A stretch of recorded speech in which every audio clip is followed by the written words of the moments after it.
Hello students, my name is Jyoti. आज हम class 10th की 1.2 एक्सरसाइज का इंट्रोडक्शन देखेंगे एनसीईआरटी का। ओके, सबसे पहले इसमें क्या है, फंडामेंटल थ्योरम ऑफ अर्थमेटिक। एक थ्योरम आ गई जो क्या है, फंडामेंटल थ्योरम ऑफ अर्थमेटिक। अब इसमें क्या है, अब इसमें ये हमें क्या करिए, मैंने पहले इसको पार्ट्स में डिवाइड करके लिखा है। एवरी कंपोजिट नंबर, जितने भी कंपोजिट नंबर है ना, उन सभी को हम एक्सप्रेस कर सकते हैं। Every composite number is express in the form of prime factorisation. हम उनको प्राइम फैक्टराइजेशन की फॉर्म में एक्सप्रेस कर सकते हैं, और वो भी कैसा होगा, यूनिक होगा। कैसा होगा, unique. If we ignore order, अगर हम उसके ऑर्डर को इग्नोर करें तो। अब ये क्या है, हमें तो समझ नहीं आया, है ना। तो मैं आपको समझाऊंगी। कंपोजिट, हम तो कंपोजिट भी भूल गए, प्राइम भी भूल गए, तो मैं आपको सब कुछ बताऊंगी। कंपोजिट क्या होता है, प्राइम क्या होता है, फैक्टराइजेशन क्या होता है, सभी रिकॉल करवाऊंगी। उसके बाद हम आगे चलेंगे। पहले मैंने यहाँ पे इसकी फुल ऑफ डेफिनेशन लिखी है, जो हमारी बुक्स में भी लिखी हुई है, एज इट इज लिखी है। Every composite number can be express as a product of primes and these factorisation is unique apart from the order in which the prime factor occur. ये इतनी बड़ी डेफिनेशन थी, उसको मैंने यहाँ पे छोटे से टुकड़े में करने की कोशिश की थी। चलो अब देखते हैं कंपोजिट क्या होते हैं, कंपोजिट नंबर कौन से होते हैं।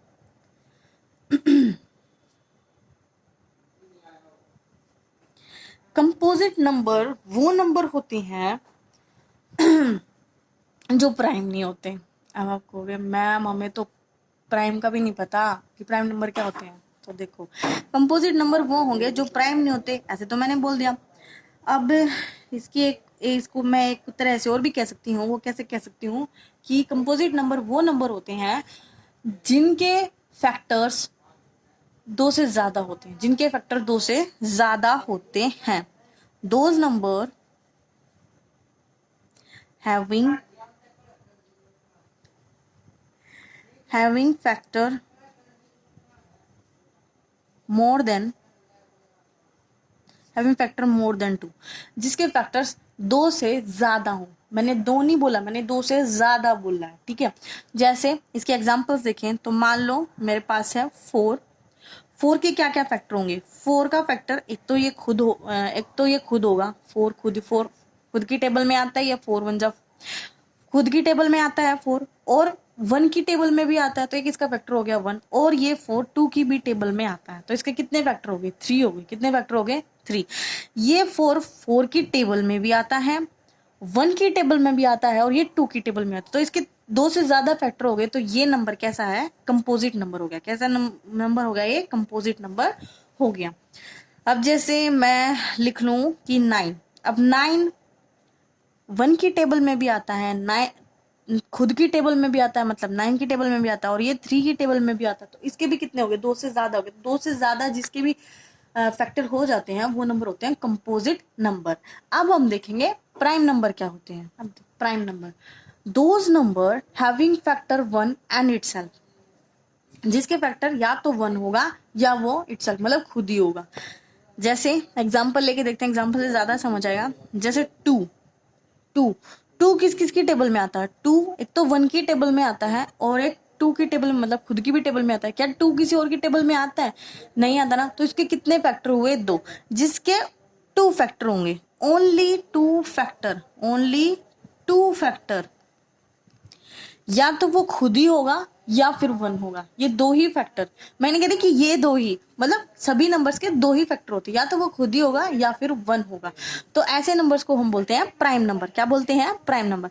जैसे मैं अगर देखूं, मैं 17 को देखूं, तो 17 या तो 1 की टेबल में ही आएगा, या फिर किसकी में आएगा, अपनी खुद की टेबल में आता है। क्या किसी और की टेबल में आता है 17, नहीं आता ना। तो इसके भी कितने फैक्टर हुए, सिर्फ 2 ही। तो 17 भी क्या है, एक प्राइम नंबर है।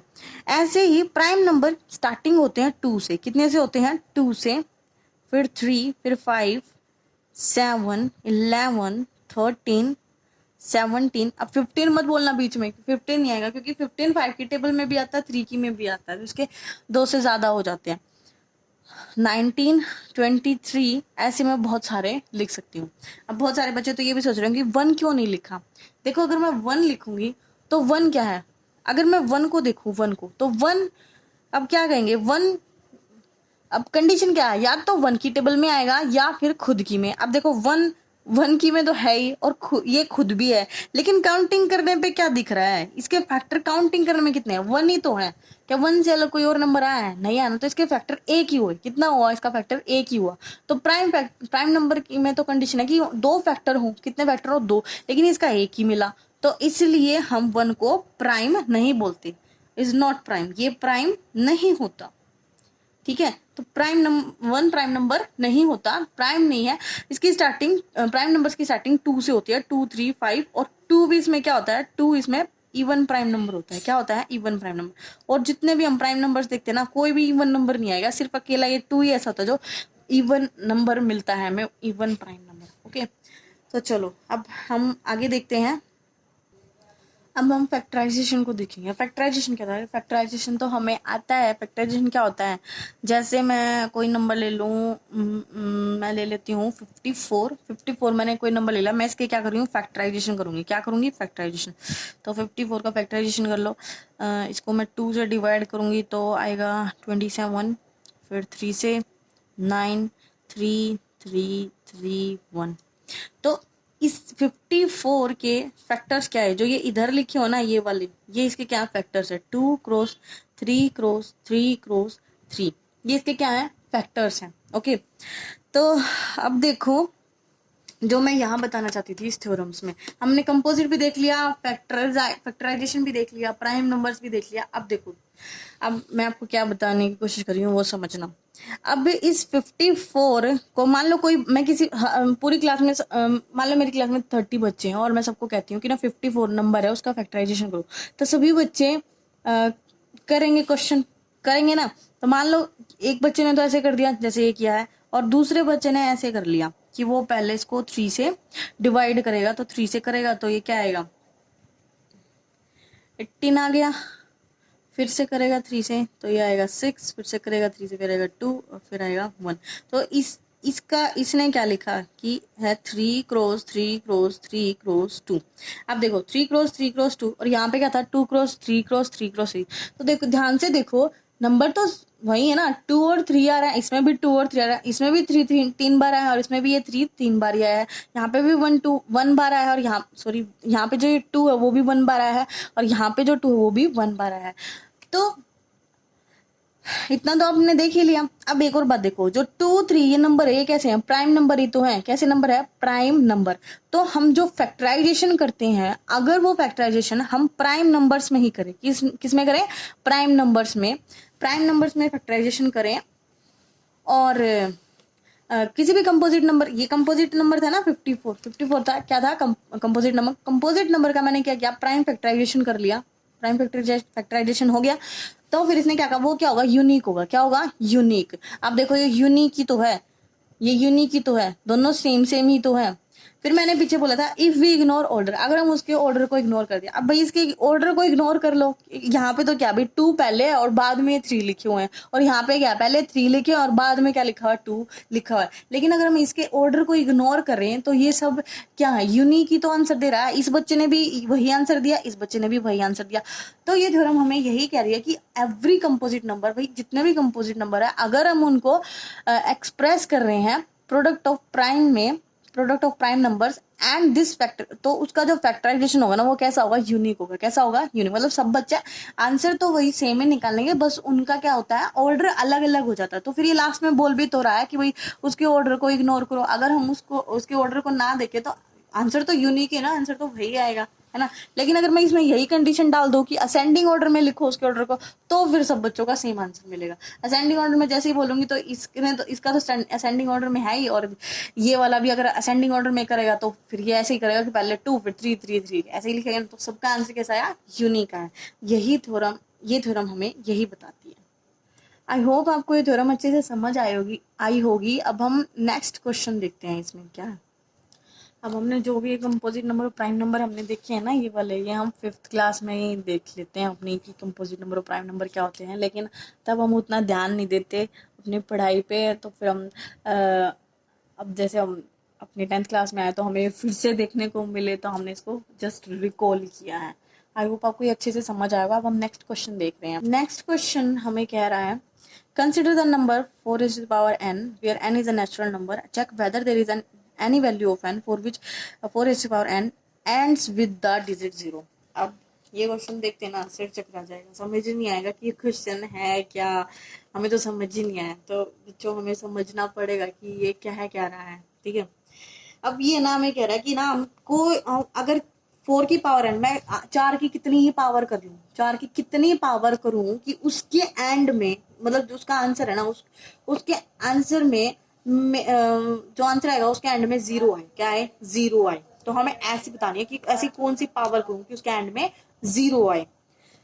जैसे मैं अगर 4 की पावर 1 करूं, एन क्या है? नेचुरल नंबर, मुझे नेचुरल नंबर रखना है यहाँ पे। 4 की पावर 1 4 आ गया, 4 की पावर 16 आ गया, 4 की पावर कितना आ गया? 64 आ गया। अब मैं ऐसे ही तो चल नहीं सकती कि मैं ऐसे ही सबको चेक करती रहूं और बताऊं, है ना। तो देखो हम इसके लिए क्या करेंगे। अब देखो इसने बोला है एन डिजिट 0। एन डिजिट 0 कब आती है? कब आती है देखो। हाँ, अब देखो भाई, अगर 2 मल्टीप्लाई 5 है तो वो क्या देता है? 10 देता है। क्या देता है? 10 देता है।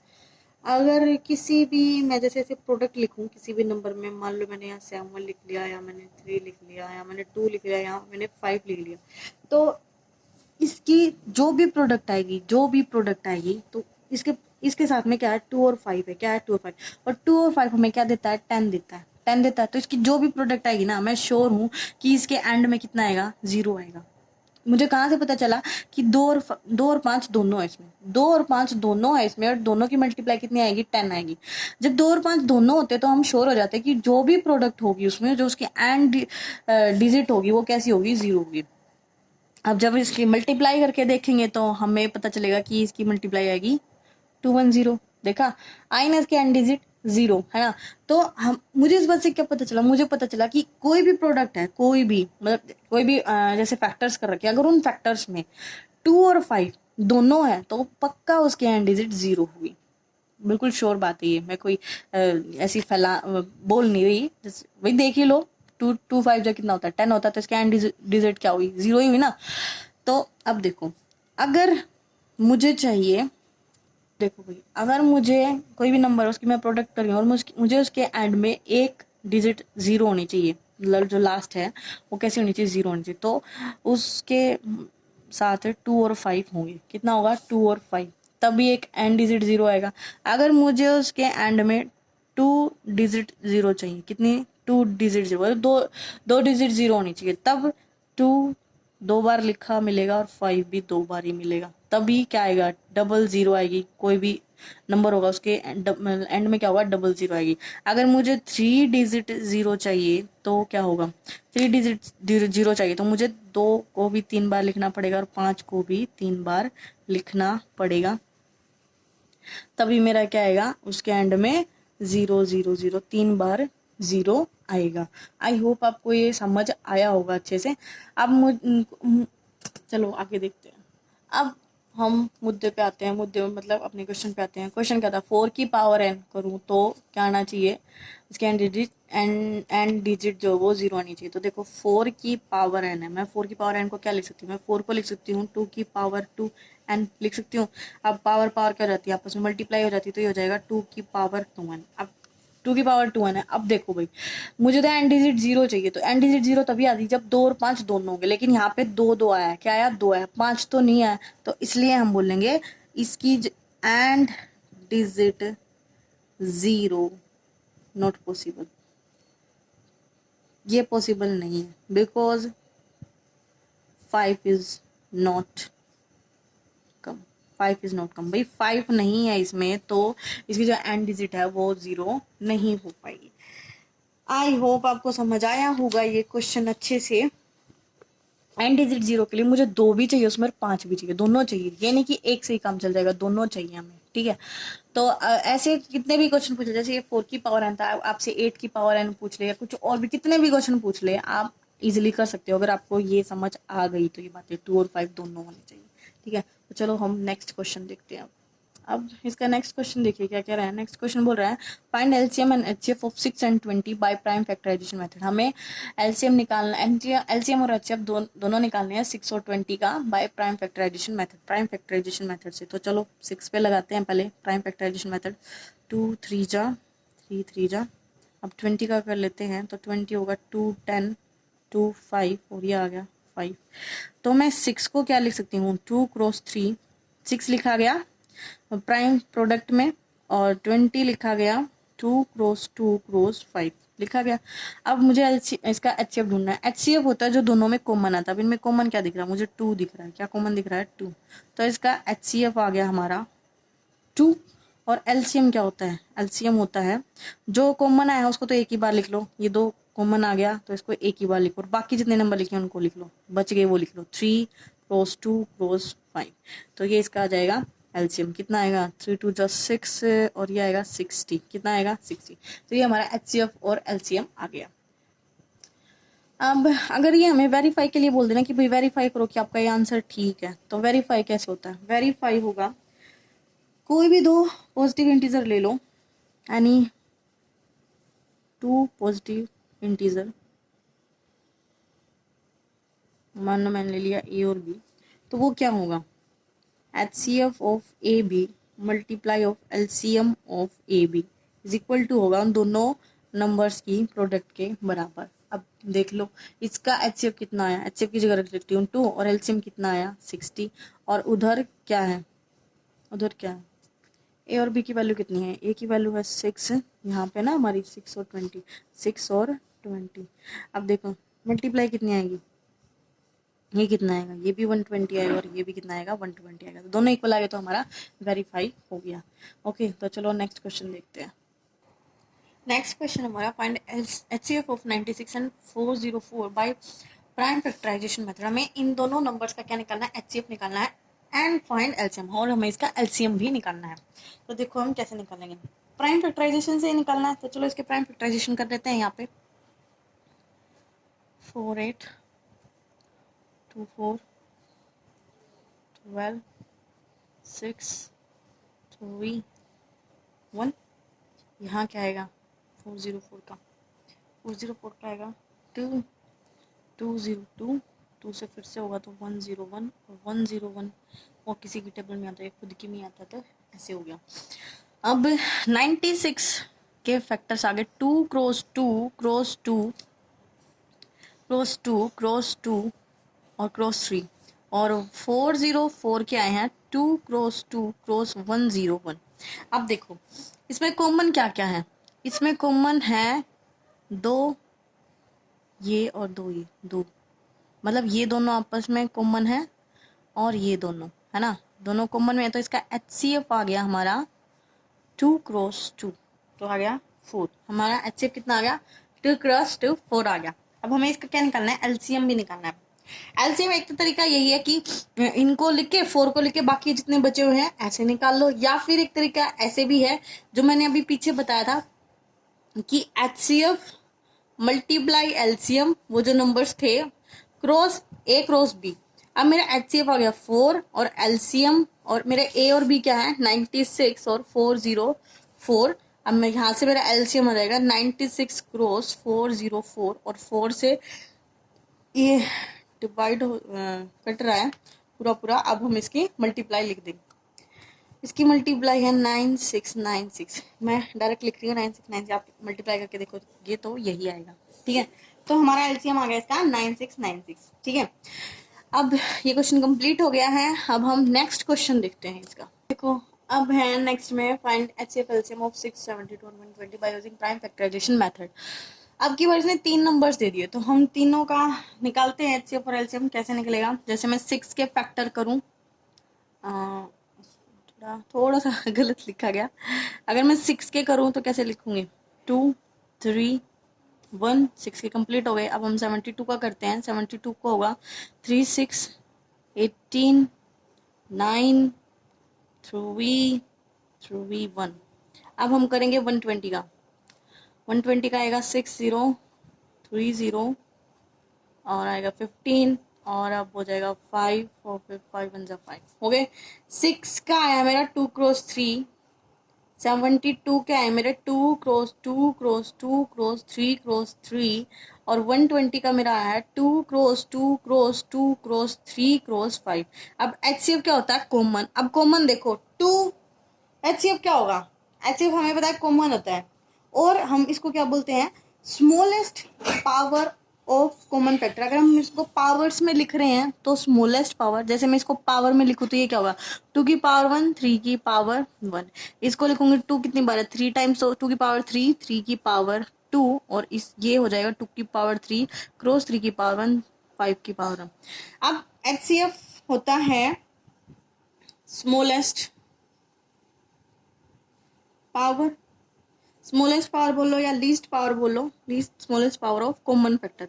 जो जो कॉमन फैक्टर आए हैं उसमें जो स्मॉलेस्ट पावर है वही उसका क्या होगा? HCF होगा। स्मॉलेस्ट पावर क्या है? अब देखो 2 को चेक करो, 2 की पावर 1 2 की पावर 3 2 की पावर 3, तो स्मॉलेस्ट क्या है? 2 की पावर 1 है ना। और 3 देखो 3 की पावर 1 3 की पावर 2 3 की पावर 1, तो 3 की पावर 1 स्मॉलेस्ट है। और 5 इसमें नहीं है, तो देखो HCF का मतलब होता है सभी में कॉमन, तो ना इसमें 5 ना इसमें 5, सिर्फ इसमें है, तो 5 नहीं आएगा। तो यही हमारा क्या आ गया? HCF आ गया। ठीक है, तो मेरा HCF आ गया 2 क्रॉस 3 इज इक्वल टू 6। मेरा HCF आ गया 6। अब हम इसका निकाल लेंगे LCM। क्या निकाल लेंगे? LCM। LCM क्या होता है? LCM होता है greatest power of common factor. Greatest power of common factor. तो इसकी ग्रेटेस्ट पावर कितनी है? 2 की कितनी है ग्रेटेस्ट? 2 की पावर 3। 3 की कितनी है? 3 की पावर 2 ग्रेटेस्ट। और 5 की कितनी है? 5 की पावर 1। इनकी मल्टीप्लाई करेंगे तो आएगा 360। ये आ गया हमारा LCM। ये HCF, ये LCM। ठीक है, अब जैसे मैंने बताया था ना पीछे वाले में कि हमारा जो LCM होता है, हम वेरीफाई करते हैं ऐसे HCF of AB cross LCM of AB is equal to A cross D।